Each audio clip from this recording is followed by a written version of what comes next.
Abra sua Bíblia em João, capítulo de número 13, Evangelho de Jesus Cristo, segundo escreveu o apóstolo João, capítulo de número 13. Nós vamos ler alguns versículos.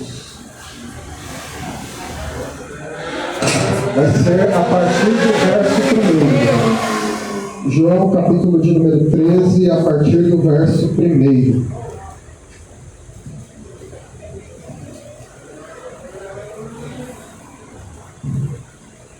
João, capítulo de número 13, a partir do versículo 1. Quem encontrou, diga amém. Amém. Quem não encontrou, diga misericórdia. Tem que ser bem misericordioso. Jesus foi muito misericordioso conosco. Amém. Hoje nós vamos falar da misericórdia de Jesus. João 13, do verso 1, e nós vamos ler.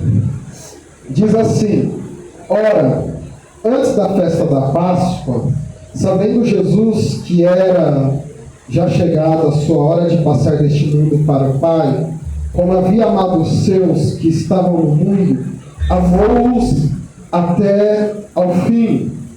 E acabada a ceia, tendo já o diabo posto no coração de Judas Iscariotes, filho de Simão, que o traísse, Jesus, sabendo que o Pai tinha depositado nas suas mãos todas as coisas, e que havia saído de Deus e que ia para Deus, levantou-se da ceia, tirou os vestidos, e tomando uma toalha, vestiu-se. Depois deitou água numa bacia e começou a lavar os pés aos discípulos, e a enxugar-lhes com a toalha com que estava vestido. Aproximou-se, pois, de Simão Pedro, que lhe disse: Senhor, tu lava-me os pés a mim? Respondeu Jesus e disse-lhe: O que eu faço não sabes tu agora, mas o saberás depois. Disse-lhe Pedro: Nunca me lavarás os pés. Respondeu-lhe Jesus: Se eu te não lavar, não tens parte comigo. Disse-lhe Simão Pedro: Senhor, não só os meus pés, mas também as mãos e a cabeça. Disse-lhe Jesus: Aquele que está lavado não necessita de lavar, senão os pés, pois no mais todo está limpo. Ora, vós estáis limpos, mas não todos. Porque bem sabia ele quem o havia de trair, por isso disse: Nem todos estáis limpos. Depois que lhes lavou os pés e tomou seus vestidos e se assentou outra vez à mesa, disse-lhes: Entendeis o que vos tenho feito? Vós me chamais, mestre e senhor. Dizeis bem, porque eu sou. Ora, se eu, senhor e mestre, vos lavei os pés, vós deveis também lavar os pés uns aos outros, porque eu vos dei o exemplo, para que, como eu vos fiz, façais vós também. Na verdade vos digo que não é o servo maior do que o seu senhor, nem o enviado maior do que aquele que o enviou. Se sabeis essas coisas, bem-aventurados sois se as fizerdes. Não falo de todos vós, porque eu bem sei os que tenho escolhido. Mas para que se cumpra a Escritura, o que come o pão comigo, levantou contra mim o seu calcanhar. Desde agora vos digo, antes que aconteça, para que quando acontecer, acrediteis que eu sou. Na verdade vos digo, se alguém receber o que eu enviar, me recebe a mim. E quem me recebe a mim, recebe aquele que me enviou. Amém? Feche seus olhos. Senhor, nós te agradecemos por este momento precioso que o Senhor nos dá, de podermos, Senhor, celebrar a ceia do Senhor, celebrar esse tempo de comunhão, de adoração ao teu santo nome, principalmente, Senhor, nos lembrando do seu sacrifício por amor de cada um de nós. Cada gota de sangue que foi derramada no Calvário foi por mim, foi por cada um que está aqui, para nos purificar dos nossos pecados, para que tivéssemos nova vida em Jesus Cristo. para que tivéssemos uma nova esperança, para que alcançássemos a promessa de Deus, para que tivéssemos vida em Cristo, Senhor. Por isso te somos gratos, Senhor, e queremos mais uma vez nos recordar dos teus ensinos, das tuas palavras, daquilo que tu fizeste por amor de cada um de nós. Derrama do seu favor e da sua graça em nossos corações nesse momento. E que teu Espírito Santo encha a nossa vida, encha o nosso ser e faça com que nos aproximemos mais do nosso Salvador, em nome de Jesus. Amém. Pode se sentar, dando glória a Deus. Não, essa passagem, que é uma das passagens bem conhecidas nossa, foi até citada hoje pela Débora em uma breve menção, são os momentos finais de Jesus com os discípulos, antes da sua eminente morte. Cristo estava já para cumprir o seu propósito maior na terra, que não era curar os enfermos, que não era ressuscitar os mortos, que não era trazer uma alegria momentânea, mas era redimir o seu povo, era levar um povo e resgatar um povo para Deus, era transformar e marcar a história da humanidade, era nos aproximar novamente do Senhor. Então, nessa passagem, Cristo ele já estava ciente de todas as coisas que lhe iriam acontecer.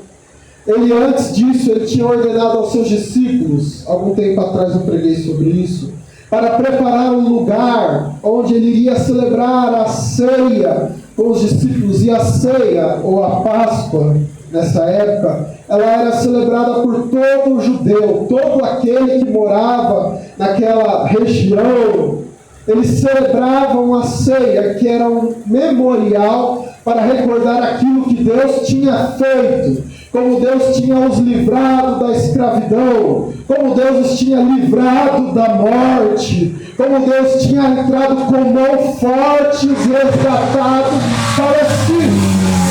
Então era uma das festas, ou a festa mais aguardada pelo povo, e também mais aguardada pelo nosso Senhor, porque Ele diz para os discípulos que Ele aguardava, Ele estava desejoso por celebrar a ceia com eles.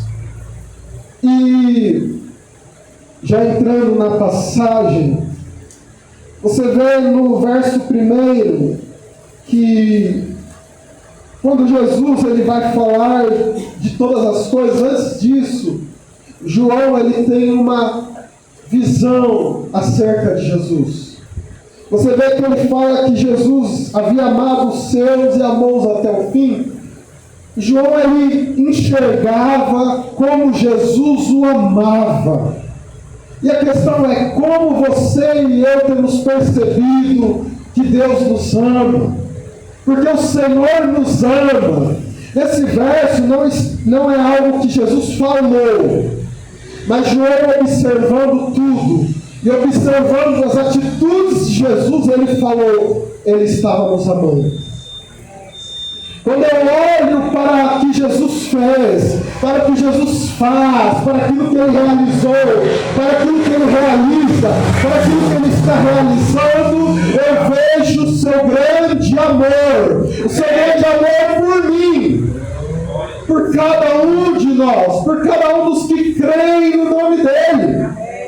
Aquilo que Ele realizou, aquilo que Ele estava fazendo naquele momento, mostrava a João que ele era amado por Jesus. E saiba de uma coisa, você é amado pelo Senhor e Salvador Jesus Cristo. Ele te amou.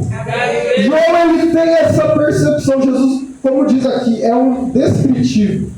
Ora, antes da festa da Páscoa, sabendo Jesus que era chegada a hora de passar deste mundo para o Pai, como havia amado os seus que estavam no mundo, amou-os até o fim. Então João está descrevendo, ele fala, Jesus estava nos amando. E quando eu olho aquilo que Jesus fez, como Ele se esvaziou de glória na eternidade, Ele se fez homem, e Ele foi obediente até a morte de cruz, e sofreu todas as coisas, eu vejo o seu amor, e eu posso declarar para o mundo, eu posso declarar para todos que Jesus mostra o seu grande amor, que cada pessoa que existe, que existiu e que existirá é amada e amado pelo nosso Senhor e Salvador Jesus Cristo, por aquilo que Ele faz por nós, por como Ele nos resgatou do pecado, por como Ele nos deu nova vida, por como Ele tem nos enchido do Espírito Santo. Então a primeira coisa aqui, antes de começar mesmo o texto, é o modo como nós temos visto Jesus. Nós temos que ver o seu grande amor por cada um de nós. E a segunda coisa, nesse primeiro verso ainda, é que ele diz que Jesus, sabendo que era chegada a sua hora de passar do mundo para o Pai, como Ele tinha amado os seus. Ele fala, Jesus já sabendo. E a ênfase aqui de João é, Jesus conhece todas as coisas. Amém. Jesus, Ele sabe o nosso sentar, o nosso levantar, Ele sabe aquilo que a gente fala, Ele sabe aquilo que nós pensamos, Ele sabe aquilo que nós escrevemos, aquilo que nós postamos. Ele não tem Instagram, mas Ele sabe tudo que está no Instagram. Mais do que a inteligência artificial pode buscar. Ele conhece todas as coisas, de todo o tempo da história da humanidade. E Ele conhece, a ênfase de João na passagem, uma delas é que Jesus conhece, Ele sabe de todas as coisas. Você vê no verso 1 que ele fala que Jesus sabia. Você vê no verso 3 que ele diz de novo, Jesus sabendo que o Pai tinha depositado nas suas mãos todas as coisas, que tinha saído de Deus e que iria para Deus. No verso 10 e no verso 11, ele fala sobre os discípulos, que não, todos estavam limpos, mas nem todos. E aí ele diz, porque ele bem sabia quem iria trair. Você lê no verso 19, que ele diz antecipadamente tudo que iria acontecer, para que quando acontecesse, eles crescem que Jesus era o Senhor. Então a ênfase aqui também é, Jesus conhece todas as coisas. Ele conhece a sua e a minha dor. Amém. Ele conhece a sua e a minha aflição. Amém. Ele conhece o meu e o seu coração. Ele conhece as nossas intenções. Ele conhece todas as coisas. Nada escapa do olhar do Senhor. Você pode se encontrar no deserto do Saara, não tem nada, tem areia, que você olha e tem areia, não tem uma alma vivente, mas você ali não escapa do olhar do Senhor Jesus. Você pode entrar no banheiro do seu quarto, no seu banheiro, fechar a porta, está lá, não tem ninguém, não tem câmera, não tem nada, mas Jesus, Ele sabe, Ele te conhece, Ele te vê. Você pode não falar nada para ninguém, não abrir a sua boca para falar dos seus sofrimentos, das suas dores, das suas perdas, das suas tristezas, mas Jesus, Ele conhece o seu coração, Ele conhece o seu interior, Ele sabe o que passa no seu entendimento, Ele sabe o que você está passando. Jesus, Ele estava dizendo para os discípulos, eu conheço todas as coisas. Vocês não precisam temer o que está por vir, porque eu já conheço todas as coisas. E Ele não só conhece, mas Ele está no controle de todas as coisas. Ele está no controle da sua vida. Ele está no controle dos seus passos. Ele está direcionando o seu viver, o seu pensar, o seu agir. Ele está cuidando de você como um todo. Nada acontece por acaso no universo.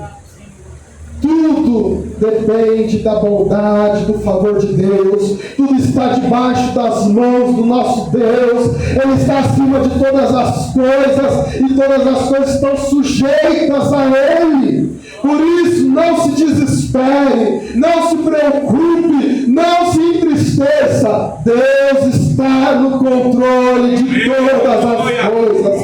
Deus está no controle, na direção de tudo.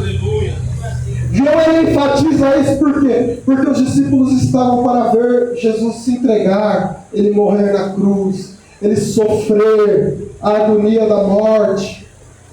Mas João, quando ele vai escrever, ele fala, ele já sabia, porque aquilo estava sob o controle dele. Terceira coisa, no verso 1 ainda, diz: como havia amado os seus que estavam no mundo, amou-os até ao fim. Isso fala da motivação do Senhor. Por que Jesus fez o que fez? Ou estava para fazer nesse momento aqui? Ele estava para lavar os pés dos discípulos, que foi o que nós lemos. Mas qual foi a motivação dele? O amor. Qual é a motivação de Jesus realizar algo em nossas vidas? É porque Ele nos ama. Essa é a motivação. Não é porque nós fizemos um pacto com Deus. Não é porque nós fazemos uma prece a Deus. Não é porque nós temos um acordo, uma negociação, uma barganha com Deus. É porque Ele nos amou. A motivação única e exclusiva é o amor. Amém. E nisso eu aprendo uma coisa. É possível você ter a motivação certa e fazer a coisa errada. Você lê em 2 Samuel 6 que Davi, ele teve um desejo no coração de levar a arca de Deus, da aliança, para Jerusalém. Por quê? Porque ele queria que a arca estivesse naquele local, que a presença de Deus estivesse junto dele, que o povo visse a bondade de Deus entrando, o símbolo de Deus, abraçando o seu povo, estando com o seu povo. Mas a atitude de Davi para levar a arca foi errada. Tinha louvor, tinha dança, o povo estava reunido, estavam alegres, mas eles não fizeram conforme estava na palavra. Deus falava, quando a arca for levada, ela tem que ser carregada no ombro, pelos levitas. E uma tribo exclusiva para esse serviço. Isso é algo sagrado. E Davi, ele preparou o melhor carro, o melhor show, o melhor evento. Só que quando foi, deu tudo errado. Por quê? Porque a arca tombou. Se você está com a motivação certa, mas você tem a atitude errada, as coisas não vão dar certo. As coisas vão dar errado. E Davi, ele temeu a Deus por isso. Porque ele falou, meu Deus, como que eu vou fazer? Então é possível você ter a atitude certa, a motivação certa. Eu vou fazer isso porque eu amo as pessoas. Eu vou fazer isso porque eu tenho prazer. Mas quando você vai agir, você age da forma errada. É bem possível acontecer isso. E é possível você ter a atitude certa com a motivação errada. Você pode ter a motivação certa e ter a atitude errada. E você pode ter a atitude certa pela motivação errada. Filipenses 1, o apóstolo Paulo diz que haviam pessoas que pregavam o evangelho com ousadia e com coragem. Mas aí ele diz, mas também tem pessoas que pregam por inveja, para me acrescentar, julgando que estão me acrescentando um pesar, julgando que estão me acrescentando dor. As pessoas estão pregando o evangelho, é a coisa certa, pregar o evangelho, mas com a motivação errada, por inveja, por querer trazer sofrimento. Então é possível querer fazer a coisa certa, estar agindo da forma certa, mas a motivação do meu coração estar equivocada. Agora Jesus não. Jesus, ele fez a atitude certa com a motivação certa. E no texto ele começa dizendo a motivação. A motivação é única e exclusivamente o amor. Quando nós fazemos a obra de Deus, nós fazemos por quê? Porque nós amamos a Deus. Amém.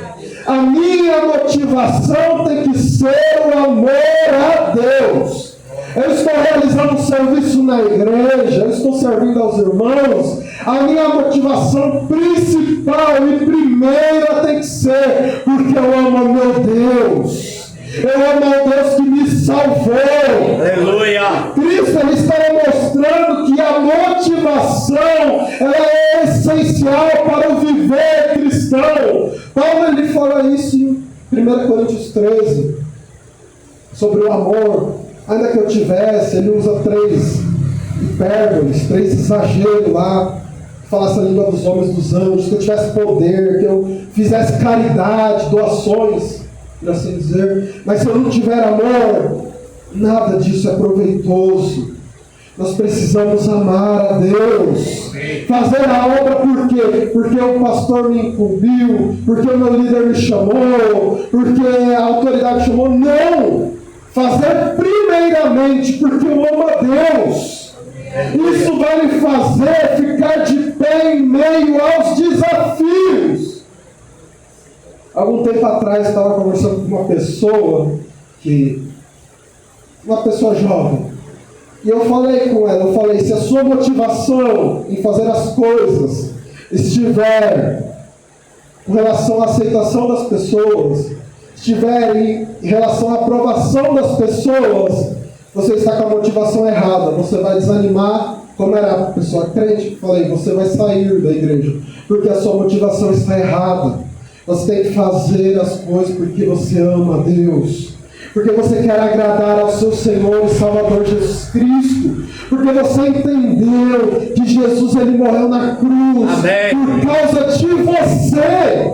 Ele aceitou a afronta por causa de você. Paulo ele sofreu muito, ele podia se vitimizar e falar: irmãos, eu sofri tanto, minha vida é tão difícil.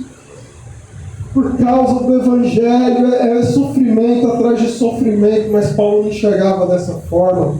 Paulo ele falava: eu sei que as aflições desse tempo presente não são de se comparar com a glória que em nós há de ser revelada. Aleluia. Ele enxergava que em Cristo valia a pena abrir mão de todas as coisas. Valia a pena sofrer por amor à igreja. Ele fala do sofrimento por causa dos irmãos, e principalmente Coríntios. Ele fala: ainda que amando-vos cada vez mais, seja menos amado por vós. Mas que seja assim. Ele fala: eu não tenho problema com isso. Eu não estou fazendo por causa do meu amor por vocês, do seu amor por mim. Eu estou fazendo a obra por causa de Cristo. Porque Ele me amou e porque eu o amo. Então eu tenho interesse em agradá-lo. A motivação é essencial. A motivação é necessária. E eu tenho que ser motivado pelo amor. A segunda coisa é o exemplo que Cristo nos dá. No verso 4, diz assim: levantou-se da ceia, tirou os vestidos e, tomando uma toalha, cingiu-se. Para entender, eles ainda não tinham celebrado a ceia. Eles não tinham comido a ceia. Eles tinham preparado a ceia. Preparado a mesa, preparado as coisas, mas eles não tinham ainda realizado a ceia. Porque senão entra a dúvida: mas como é que Jesus lavou o pé de Judas? Se diz no texto que depois da ceia. E a Bíblia diz que durante a ceia ele saiu. Então é entender que nesse momento aqui, eles ainda não tinham celebrado a ceia, eles tinham preparado a ceia. E Jesus, ele nos dá um exemplo de abnegação. Quando diz o texto, ele tirou os seus vestidos e vestiu outros vestidos. Ele tirou um vestido de glória e vestiu um vestido de servo, de escravo, para usar a palavra mais correta no texto. Ele se esvaziou. E o exemplo que Cristo nos dá é que nós devemos sempre nos esvaziar. Nos esvaziar das nossas razões. Porque muitas vezes estamos cheios de razões, mas estamos vazios de Deus. Eu preciso estar vazio das minhas razões. me achegar diante de Deus, como Davi se achegou e falou: o que eu darei ao Senhor por todos os benefícios que tenho feito? Porque tudo provém de ti. Eu não tenho nada, eu não sou nada. Tudo provém de Deus. Eu estou vazio. Esse é um servo de Deus. É alguém que Deus tem prazer em usar. É alguém que Deus tem prazer em ouvir. É alguém que Deus tem prazer, que a alma de Deus tem prazer nele. A pessoa que se esvazia da primazia, quer dizer, de ser primeiro, de ser honrado. Nessa mesa aqui, quem deveria ser honrado era Jesus. E Jesus, ele se esvaziou, tirou as vestes e orou aos discípulos que eram menores do que ele. Ele, como Senhor e Deus, ele se esvaziou. Então se esvazie. Quando algo acontecer a você, se esvazie. Porque se você estiver cheio, se você estiver totalmente vestido das vestes, você vai querer enfrentar, você vai querer brigar, você vai querer provar a razão. O servo de Deus, ele se esvazia. Ele dá honra aos outros, ele serve aos outros, ele direciona a primazia aos outros, ele não busca o assento do primeiro lugar, como Jesus diz, ele busca ficar no fundo, ele não busca a honra de ser visto por todos, ele busca o silêncio do quarto, ele dobra os joelhos em oração, e ele clama ao Pai que está no céu, e o Pai que está no céu ouve a oração. Se esvaziar, Jesus nos deu um exemplo aqui, porque ele tirou, e ele tomou uma toalha, e ele se vestiu. O segundo exemplo de Jesus, no verso 5. Depois deitou água numa bacia, e começou a lavar os pés dos discípulos, e a enxugar-los com a toalha com que estava cingido. Ele fez o trabalho de lavar os pés. Existem igrejas que elas têm essa tradição literal. Eles lavam os pés uns dos outros. Um colega meu que veio pregar aqui, ele é de uma igreja que eles fazem, eu não sei se é anualmente, se é mensalmente, se é no culto, cada culto, mas eles fazem, tem a tradição de lavar pés. Entender que nessa época, nós não entendemos essa passagem literal. Nós entendemos que Jesus fez literalmente, mas nós não entendemos que a aplicação dela é literal. Jesus, ele estava aliviando aos discípulos, tirando a dor dos discípulos, porque eles eram um povo que caminhava muito, calor, pedras, não tinham calçados como os nossos. Então, os pés enchiam de pó, enchiam de areia, eram machucados por conta das caminhadas, das pedras, era um modo de trazer alívio. E Jesus, ele traz alívio aos seus discípulos. Jesus, ele traz alívio para mim e para você. Quando nós estamos seguindo a Jesus, quando somos discípulos de Jesus, Jesus, ele enche uma bacia e ele fala: senta, que eu vou trazer refrigério sobre você, sobre a sua vida, sobre a sua alma. O alívio que Jesus nos dá. Você está cansado da caminhada, dia após dia, caminhando com Deus, andando com Deus. Tem dias que são mais animados, mais alegres, que tem festa, que tem tudo.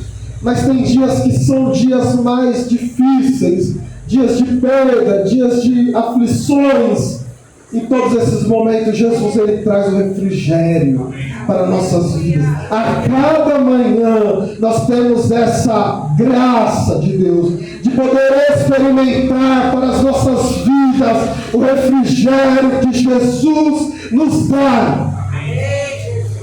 Você pode se sentir sobrecarregado, cansado, mas se você se deleitar em Jesus, Ele vai trazer refrigério sobre a sua alma, Ele vai trazer um bálsamo sobre as suas feridas,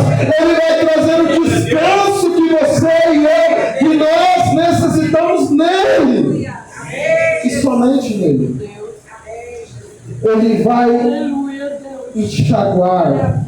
E diz no texto que, do verso 6 ao verso 10, que Simão Pedro se aproximou e disse: Senhor, tu lava-me os pés a mim? Jesus disse: o que eu faço você não vai saber agora, mas vai saber depois. Pedro disse: você não vai me lavar os pés. E Jesus respondeu: se eu não lavar, você não tem parte comigo. Mas Simão respondeu: Senhor, não só os meus pés, mas também as mãos e a cabeça. E Jesus disse: aquele que está lavado não necessita lavar senão os pés, pois no mais está todo limpo. Ora, vós estáis limpos, mas não todos. Dá a entender que Jesus ele chega primeiro em Pedro para lavar os pés de Pedro.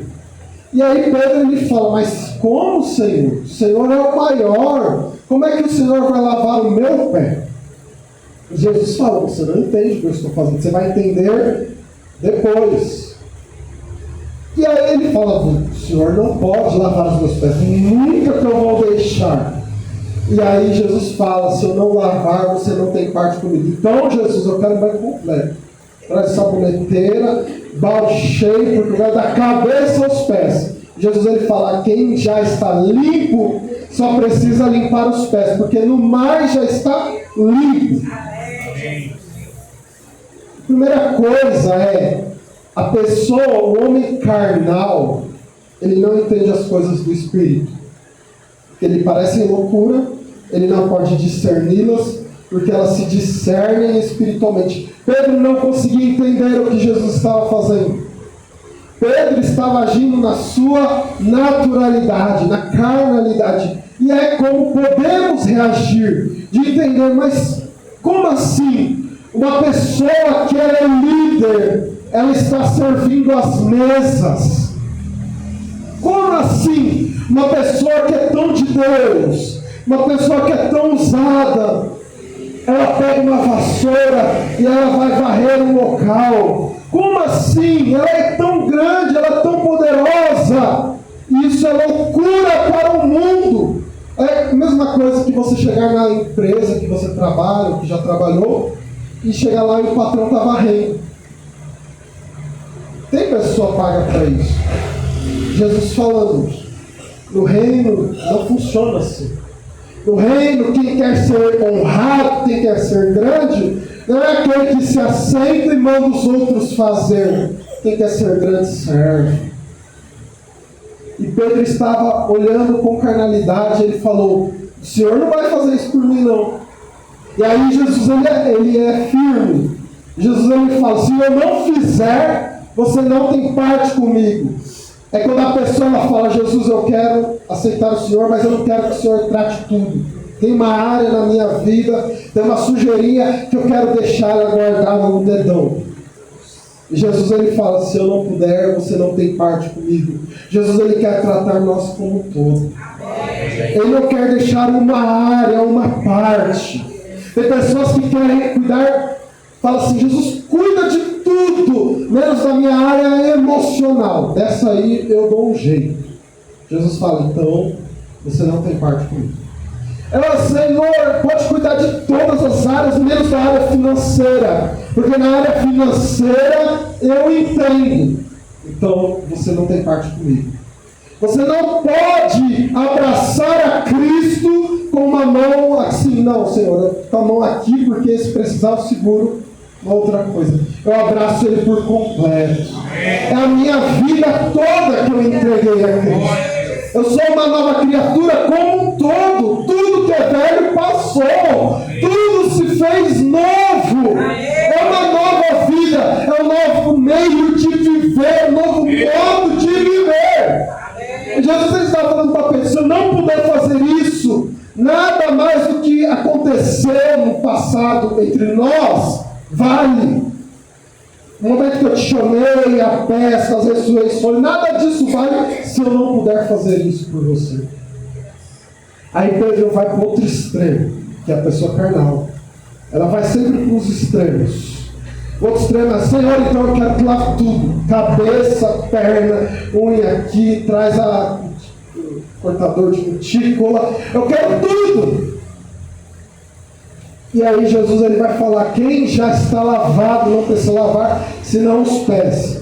Ele fala de lavar a cabeça e as mãos. A cabeça, no Novo Testamento, fala muito sobre salvação. E a salvação Cristo já havia dado. Então ele não precisava novamente ser salvo. Ele não precisava novamente ser salvo. Cristo já havia salvado ele. Só olhar a armadura de Efésios lá, com o capacete da salvação. Se tiver alguma dúvida. E as mãos falam das obras. Jesus falou, você não precisa fazer obras para ser salvo. Eu estou fazendo a grande obra na sua vida. Estou fazendo uma grande obra no Calvário. Então você não precisa fazer outra obra, porque eu estou realizando por completo. Mas eu preciso lavar os pés. E os pés falam de caminhar dia a dia. Todo dia nós precisamos ter os nossos pés lavados. Todo dia nós precisamos ser cheios. Porque a água, quando Jesus fala da água que Ele dá, é o Espírito Santo, está em João 7. Ele fala, a água que eu der, ela vai se tornar uma fonte que vai jorrar. É a água do Espírito. Então todo dia o crente precisa ser lavado com a água do Espírito Santo. Todo dia o crente precisa ser cheio do Espírito Santo de Deus para caminhar dia após dia, de fé em fé. É o que Jesus estava ensinando para Pedro, falando, a dependência comigo é total, é diária. Não tem um dia que você vai falar, eu dou conta hoje. É todo dia se colocar debaixo das mãos de Deus. É todo dia falar, Senhor, age em meu favor. Senhor, mostra a sua graça. Senhor, enche a minha vida todo dia, dia após dia. Dia após dia. E aí, continuando, no verso 12, diz assim, Jesus depois que lavou os pés, tomou seus vestidos e se assentou outra vez à mesa, disse-lhes, entendeis o que vos tenho feito? Vocês me chamam mestre e senhor, e dizeis bem porque eu sou. Ora, se eu, senhor e mestre, vos lavei os pés, vós deveis também lavar os pés uns aos outros, porque eu vos dei o exemplo, para que, como eu vos fiz, façais vós também. Outra coisa é o ensino. Jesus fala na passagem primeiro da motivação, depois a atitude, depois o ensino. A motivação tem que estar correta, a atitude tem que estar correta, mas precisa também vir o ensino. Nós precisamos ser lavados ou ensinados pela palavra de Deus. Amém. Guiados pela palavra do Senhor Jesus. Eles não tinham entendido. Pedro não tinha entendido. Jesus falou, você não está entendendo. Mas depois que Jesus fez, ele falou, agora eu vou ensinar. E assim, nós vemos Jesus agindo em nossa vida, e Jesus ele vai depois nos ensinando. Ele fala, é sobre isso que eu estou falando. Então eu preciso ver a ação de Deus, a atitude de Deus, mas também aprender dele. Sentar a cada dia e falar, Senhor, eu quero aprender de ti. Eu quero te conhecer. Eu quero saber quem tu és. E ele vai te ensinar. Ele vai abrir os seus olhos. Ele vai fazer você compreender aquilo que você não está compreendendo. Ele vai fazer você entender aquilo que você não está entendendo. Você vai ser guiado pela palavra de Deus. Jesus ele fala, vocês me chamam mestre e senhor, e vocês dizem bem porque eu sou. Mas se eu sendo Senhor e mestre eu fiz isso, é para dar exemplo, para que vocês possam fazer. Então eu preciso ensinar com as minhas atitudes, mas eu também preciso ensinar com as minhas palavras. Eu não posso só querer fazer as coisas, depois largar para outra pessoa e faz. Exemplo, quando as pessoas querem ensinar o outro a cozinhar. Ela não ensina, acabou, ela ensina fazendo. Ela faz e fala, ela fica olhando aí, você tem que ficar olhando. Ou ela vai fazendo e vai falando, só que aí fica meio ruim. Então, o ideal é do que Jesus fez. Ele mostrou e depois ele sentou e falou: agora eu vou explicar o que eu fiz. Vocês não vão ficar sem entendimento. As coisas de Deus são feitas com entendimento. As coisas de Deus são feitas com entendimento. O apóstolo Paulo ele diz para os crentes em Efésios: pelo que não sejais insensatos ou ignorantes, mas entendei qual seja a vontade do Senhor. Efésios 5,17, se não me engano. E aí logo em seguida ele vai falar sobre ser cheio do Espírito Santo, que é a vontade de Deus para cada um de nós. Mas é algo que você pode entender. Não é algo irracional, algo ilógico, algo... Não, é porque Deus me revelou. Não. Você pode entender.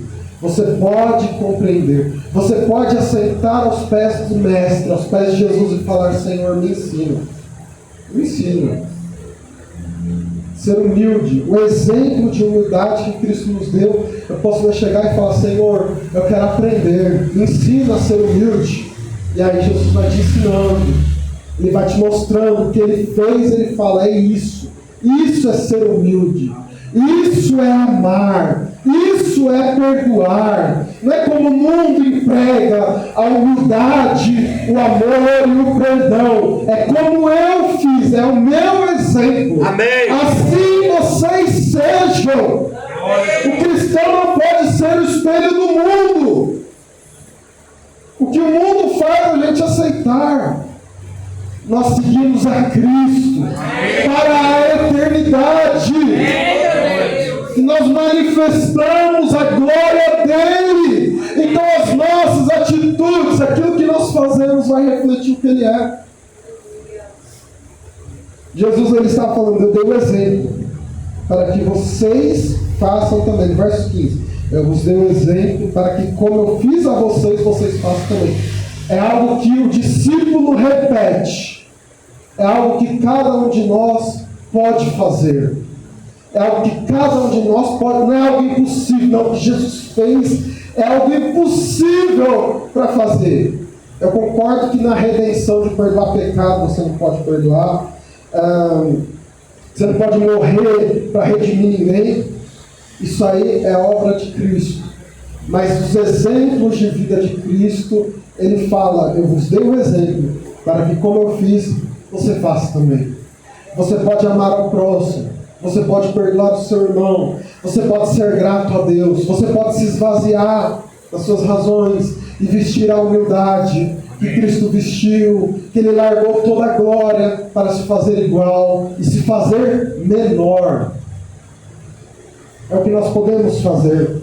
Do verso 16 e verso 17: na verdade vos digo que não é o servo maior do que o seu senhor, nem o enviado maior do que aquele que o enviou. Se sabeis essas coisas, bem-aventurados sois se as fizerdes. Você não é bem-aventurado pelo que as pessoas te fazem. Jesus não diz: bem-aventurado é se você tiver os seus pés lavados. No caso aqui, Jesus não vai falar: você é bem-aventurado se você for muito amado pelas pessoas. Você é muito bem-aventurado se você for perdoado pelas pessoas. Ele fala: você é bem-aventurado se você fizer. Você é bem-aventurado não quando você é amado, mas quando você ama. Você é bem-aventurado não é quando você é perdoado, mas quando você libera o perdão. Você é bem-aventurado não é quando você faz algo exterior que as pessoas possam ver, mas é quando você se volta para Deus no seu interior. É quando você anda com Deus dia após dia. Isso te faz uma pessoa bem-aventurada. O cristão, ou os evangélicos, como quiser chamar, como o Ciro já falou, é o povo mais feliz que existe. Por causa do nosso Salvador. Por causa do nosso Senhor. Por causa de Cristo Jesus. E ele fala: você vai ser mais que feliz se você me imitar. Você não vai ser mais que feliz se você casar. Não é isso que ele diz. Casamento é uma bênção, irmão. Louvado seja Deus. Os casados nem se manifestaram. Para nós que somos solteiros, foi muito triste isso. Mas você não é bem-aventurado se você casar. Mas casamento é uma bênção e é uma felicidade. Você não é bem-aventurado se você tiver uma boa profissão. E é uma bênção ter uma boa profissão. Você não é bem-aventurado se você tiver influência. E é bom que você tenha influência. Nós precisamos de boas influências no mundo. Não é influência que você vê na rua os adolescentes. Eu estava andando na rua, estava indo em direção, já estava vindo umas adolescentes. Eu falei, levantei a mão e falei, sai, espírito TikTok, repreendi tudo. Mas nós precisamos de boas influências. Mas isso não te faz bem-aventurado. O que te faz bem-aventurado é se você segue a Jesus. Se você imita Jesus. Se, como Pedro disse, você segue as pisadas. É o exemplo da areia na praia. Uma pessoa ela anda, ela faz a marca do pé. A outra pessoa vai colocando o pé em cima. Aí você vai seguindo os passos de Jesus. Você vai andando com Jesus. Você vai se parecendo com Jesus. Isso nos faz bem-aventurados. Isso nos faz mais do que felizes. Parecemos com Jesus. Apresentarmos. Isso faz a pessoa plena. Ela pode estar lá no sendo atacado, que foi atacado esse hoje também. Caos, cheio de bombardeio. De Jesus lá, ela é mais que feliz naquele local. A pessoa que ela anda com Jesus, feliz, em meio às necessidades, um país da África, e a África tem muitos países, infelizmente, com pobreza,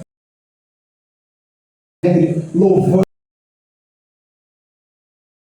Jesus. Isso faz a feliz. Ela pode morar no melhor, uma cobertura lá em Copacabana, lá no meio da comunidade, no Morro do Borel. Mais que feliz, porque se ela está imitando Jesus, ela é mais forte do local. Não importa se ela diz a solteira, ela é mais que feliz. Ela está feliz. Ela está viúva, ela é mais que feliz. Com dinheiro no bolso, ela é mais que feliz. Ela está com força, ela é mais que feliz. Por quê? Porque ela está. O apóstolo Paulo, ele diz, esses quatro, ele diz, eu já viver de todas as formas. Eu sei estar abatido, como padecer necessidade, as coisas daquilo que estava uma coisa, estou contente. Se Deus, eu estou contente, mas se essa provisão abundante, eu estou contente, porque eu estou com Deus. Eu sou Deus.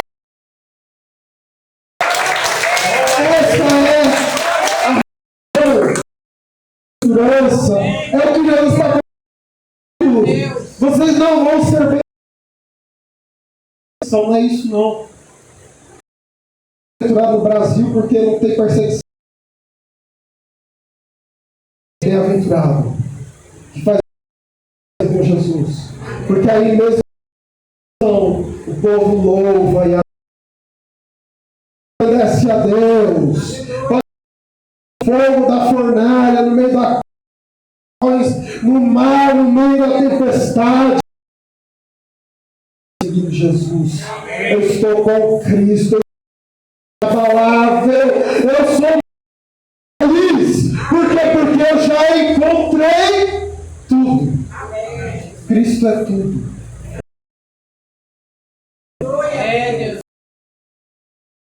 Versos 18 e 19. Não falo de vós todos que tenho escolhido, mas para que comigo levantou contra mim. Desde agora eu digo antes que aconteça, para que eu sou, o nome eu sou de Deus, ou Yahvé. Cristo está falando, eu sou aquele que criou todas as coisas. Eu sou o Senhor sobre tudo. Eu sou o que governo. E para mostrar, ele fala, eu falo de vocês, mas como está escrito, 500 anos, 800 que levantou o calcanhar contra mim, foi o que nós lemos. Ele fala aí, já estava escrito. E eu vou afirmar, isso está acontecendo. Quando você está andando com Jesus, você aprende revelação. Jesus, o que está oculto para a luz, ele traz revelação para o. Ele fala, eu vou mostrar que tudo está no meu controle. Se não está no meu controle, olha, vai me trair. Mas estava mostrando, revelando. Quem anda com Jesus, revelação daquilo que está oculto, daquilo que vai acontecer. Com Cristo não é pego de surpresa. Não, mas o mundo, a Bíblia diz que vai nos últimos dias assim. Pior está escrito, os homens irão pior. O crente fica os governos corruptos. A Bíblia diz que nos últimos dias corruptos. Porque na minha família levantando contra, a palavra diz que vai vir trazer paz, mas espada, vou colocar pai esposo contra esposo contra os pais contra os filhos, a sogra, isso ele nem precisava vir para acontecer. Já entendeu que elas eram muito unidas na Bíblia. É mentira. Então, fala isso. E aí o crente, tomando, não se viu a guerra, mas é algo de esperar. Porque Jesus disse que iria acontecer. A palavra de Deus diz que iria acontecer essas coisas. Então nós precisamos da revelação de Deus. A palavra de Deus. Se a língua desce do céu, que é a sua palavra nós. Nos dias após dia, porque aí pode acontecer o que for. A gente, as coisas serão necessárias. Ele não vai ficar com o coração. Por quê? Porque a gente sabe que o nosso Deus está no controle. A gente sabe que no fim de todas haverá novos céus, terra. Todas as coisas Deus restaurará. Restauração completa. E que brilha não é de tristeza, não é de paz, não é de sofrimento. E no fim é a manifestação de Deus. O Senhor é a paz para o nosso coração, a gente não fica preocupado. E terminando o verso 20. Na verdade, digo, se alguém receber o que me enviar, me recebe a mim. E quem me recebe a mim, recebe eu. Se nós seguirmos a atitude certa, ensinar, aventurado imitando, não se assustem nas revelações de Deus, na palavra de Deus, nós vamos ter a presença de Cristo conosco. Que recebe aquele que me enviou. Ele está falando, se você receber ele, ele vai estar com você. Amém. A certeza de Deus na sua vida. A presença de Deus com você. A certeza da presença de Deus na casa, na sua história, nos seus compromissos. A certeza da presença de Deus. Não é uma dúvida. Deus não fala que talvez, se acontecer isso, não, ele fala, quem me receberá a mim é o Pai. A presença de Deus em nossas vidas. Você tem seguido Jesus, tem andado com Ele está com você. Ele está com você dia após dia. Ele vai aonde o local que você mora. Pode ser um local muito difícil. Tem gente lá que é muito difícil. A presença de Deus está com você naquele local. Você pode estar em um lugar abundante. Espero que Deus abençoe assim. A presença de Deus está com você lá. Viajar, a presença de Deus vai com você. Vai viajando, eu vou cuidar de outras coisas. Você está, Ele está com você. Ele está com você. Você está trabalhando, Ele está com você. Você está desempregado, Ele está com você. Qualquer situação ou circunstância, Ele está com você. Pai, Ele habita conosco. Ele está conosco. E aí, terminando com Paulo, assim, na minha primeira defesa, ninguém, por favor, antes abandonaram. Ele fala que isso não seja. Paulo não ficava triste com rejeição dos irmãos em Cristo. Ele fala que isso não seja imputado a eles. Ele fala, mas o Senhor estava comigo, Ele me assistiu. A presença de Deus estava com Paulo naquele local, naquele tribunal, não tinha ninguém crente, todos estavam contra ele, todos queriam o sangue dele, queriam que ele morresse, mas Deus estava ali presente. Então você pode estar em qualquer circunstância, Deus está com você. Ele está conosco nesse lugar, nessa noite. Ele está nessa igreja. Eu peço que você feche seus olhos.